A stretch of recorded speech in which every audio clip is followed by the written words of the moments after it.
Analizaremos en esta oportunidad los principios republicanos del sistema constitucional argentino y su evolución.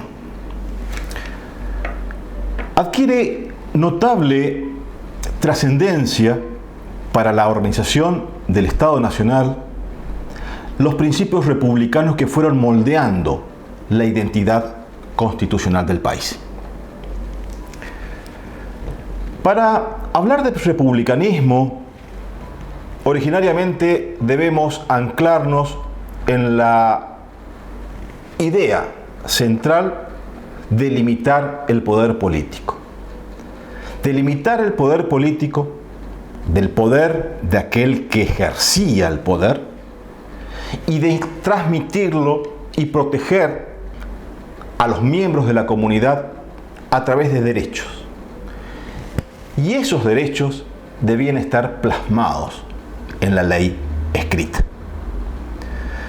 Por eso, esta transformación de ideas, de principios, de doctrinas republicanas va a surgir en una idea de fines del siglo XVIII, en donde prosperarán grandes cambios sobre esta cuestión.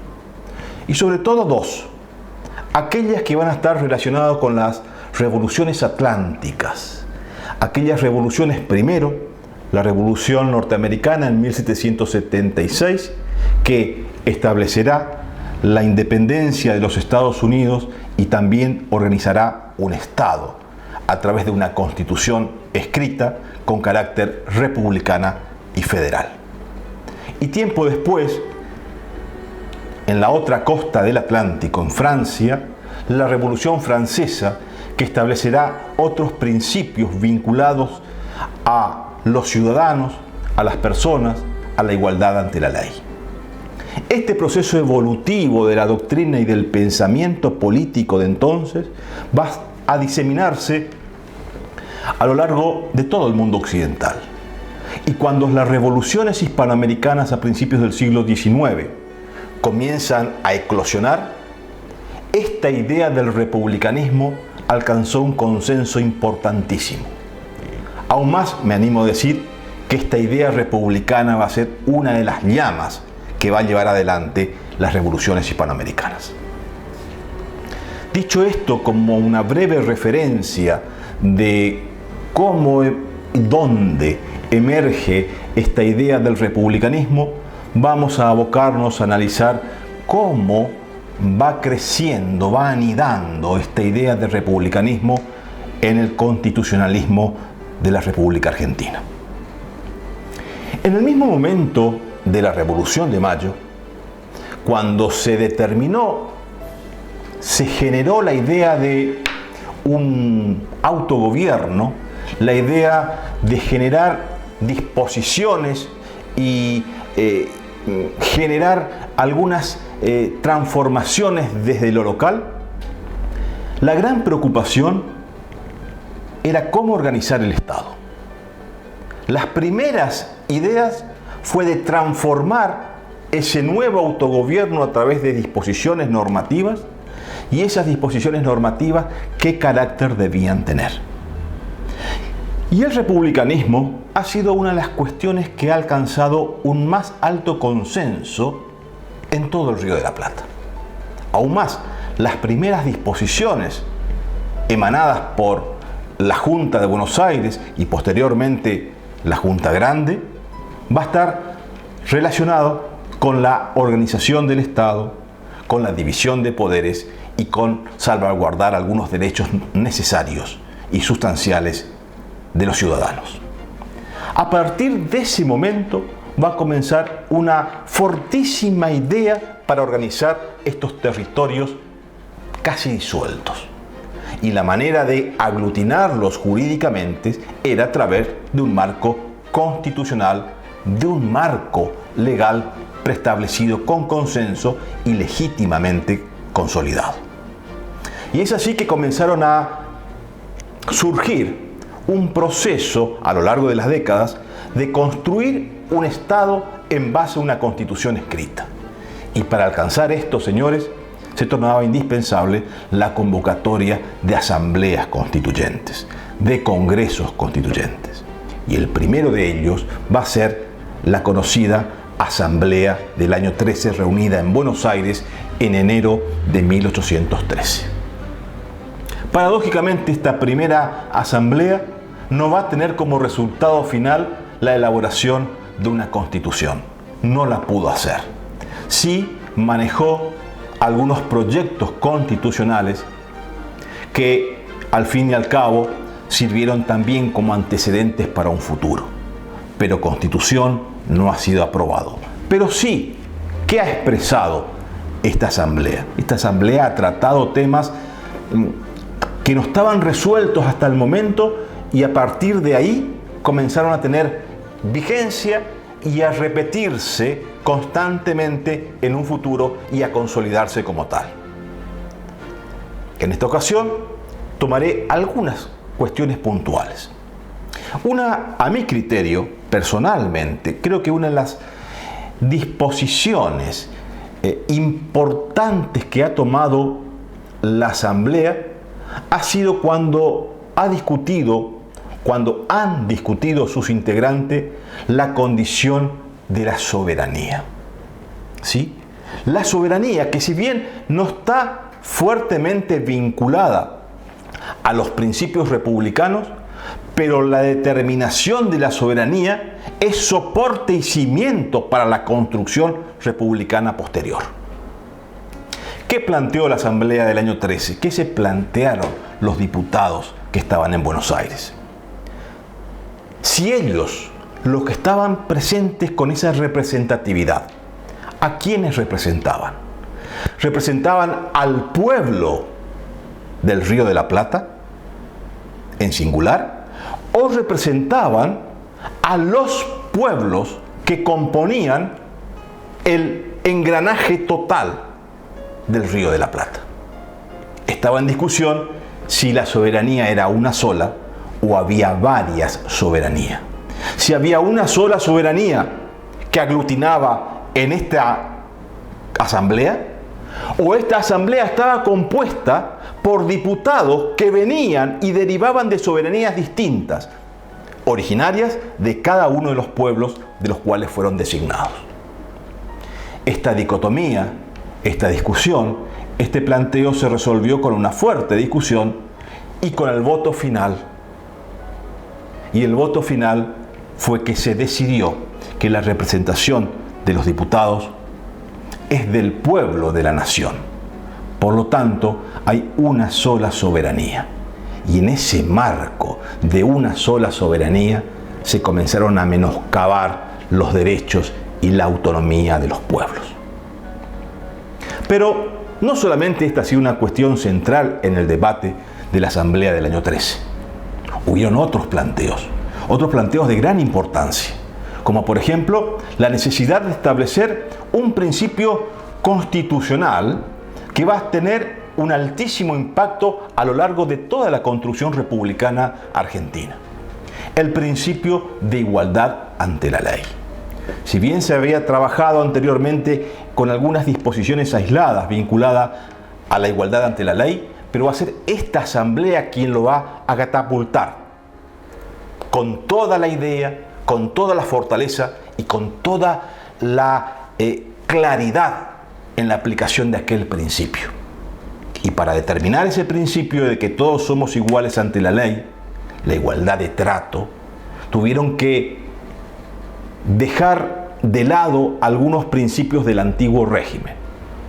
Dejar de lado el principio de mayorazgo, dejar de lado los privilegios que daban los títulos de nobleza, las prerrogativas de sangre, plantear algunos principios diferentes por el cual se estableció de esta manera sí la libertad de vientre.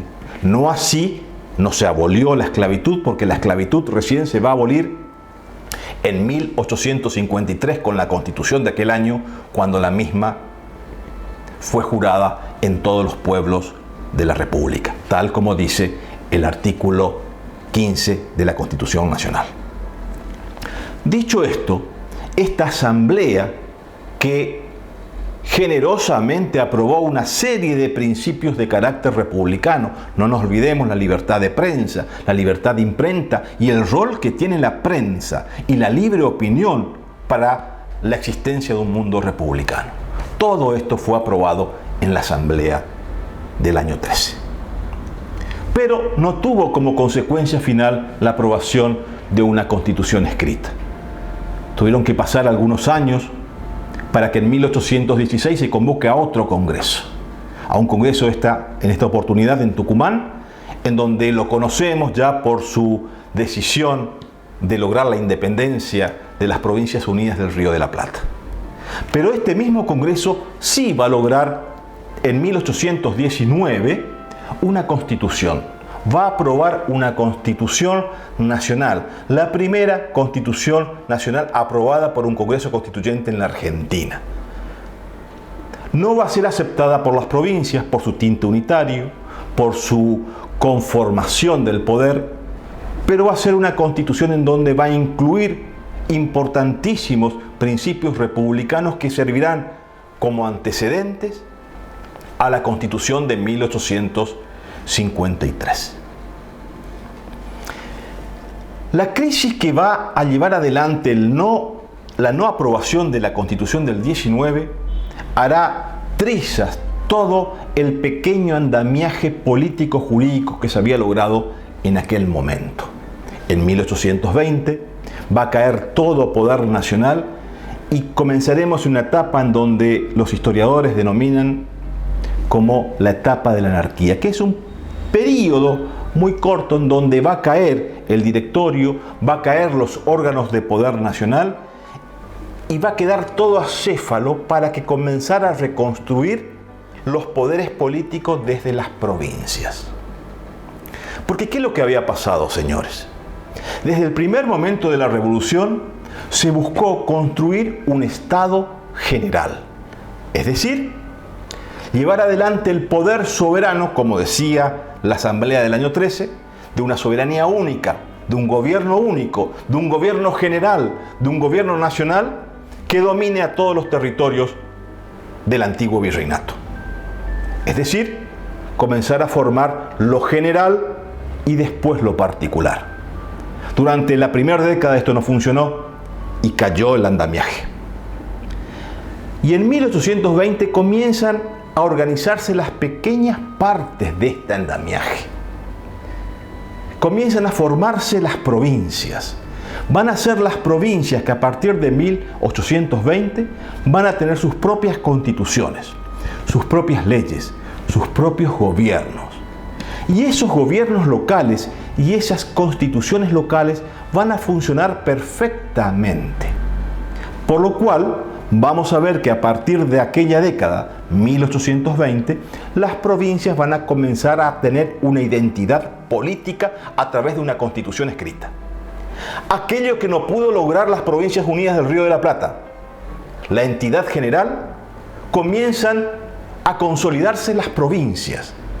Y las provincias van a empezar a surgir como estados, estados soberanos, estados con sus plenas potestades políticas, donde no va a haber autoridad mayor que la legislatura y los gobernadores provinciales. Y en esta matriz en la cual las provincias comienzan a surgir como estados, van a ser estas provincias que con el tiempo, aunadas, juntas, formando pacto, van a dar lugar a lo que conocemos después a las convenciones nacionales y a la Constitución Nacional de 1853. A lo que podemos afirmar que desde el punto de vista jurídico-político, las provincias son preexistentes a la nación. Dicho en otras palabras, las provincias existieron como entidades políticas y jurídicas antes que la Argentina. La Argentina comienza a tener esa identidad recién a partir de su constitución en 1853. Pero para alcanzar ese estadio en el año 53, hubieron que pasar también otros esfuerzos constituyentes. Y uno muy importante va a ser el del Congreso de Buenos Aires de 1824. Va a ser el primer Congreso Constituyente en el cual participarán la totalidad de las provincias. Antiguamente, en la Asamblea del año 13 y en el Congreso de 1816, no participaron todas las provincias que componían el Río de la Plata, por cuestiones internas, por fricciones y por crisis política. Pero en 1824, en este Congreso, por primera vez, la totalidad de todas las provincias van a mandar sus representantes y van a debatir, tener una constitución escrita y debatir también la forma de gobierno, la centralidad del poder o si realmente ese poder debía estar fragmentado en provincias, en autonomías para poder controlar el poderío local. Dicho esto, en 1826 se va a aprobar el mismo Congreso de Buenos Aires, reunido en Buenos Aires, va a aprobar la Constitución, la denominada Constitución de 1826. Una Constitución que también va a ser aprobada por este Congreso, pero rechazada por las provincias. Rechazadas porque no se va a considerar la potestad autonómica de cada una de ellas. Siempre ese poder abrasador, centralizador, de generar un alto impacto para concentrar el poder por parte de algunos grupos. Y de algunos sectores políticos y económicos que no consideraban o no querían arriesgarse a dar potestades o facultades a las provincias. Dicho esto, en 1826 esta Constitución va a ser aprobada, pero rechazada por las provincias. Y a partir de 1824 en adelante vamos a tener una futura posibilidad de convocar a un nuevo Congreso que va a ser inmediatamente después de haber fracasado esta Constitución en el año 26. Se va a convocar una asamblea en Santa Fe, la Asamblea Constituyente de 1827-1828, en el cual no va a aprobar tampoco ninguna Constitución. Y estamos viendo con todo este devenir casi cronológico de sucesos los antecedentes efectivos que tuvo nuestra Constitución como proyectos y constituciones efectivamente aprobadas. Y todas ellas salvaguardando una idea en particular, el republicanismo, la idea de la república. Si bien los sectores diferenciados determinaban que el poder político, algunos consideraban debía estar centralizado, otro descentralizado con derechos autonómicos, siempre esa dicotomía estuvo vigente en nuestro territorio, en nuestro país, hasta en los tiempos actuales. Pero en lo que no se dejaba de lado, en lo que siempre había como un gran faro que iluminaba el camino de lo que queríamos construir, eran y fueron los principios republicanos. Principios republicanos que verdaderamente hoy deben estar fortalecidos como en aquellos momentos.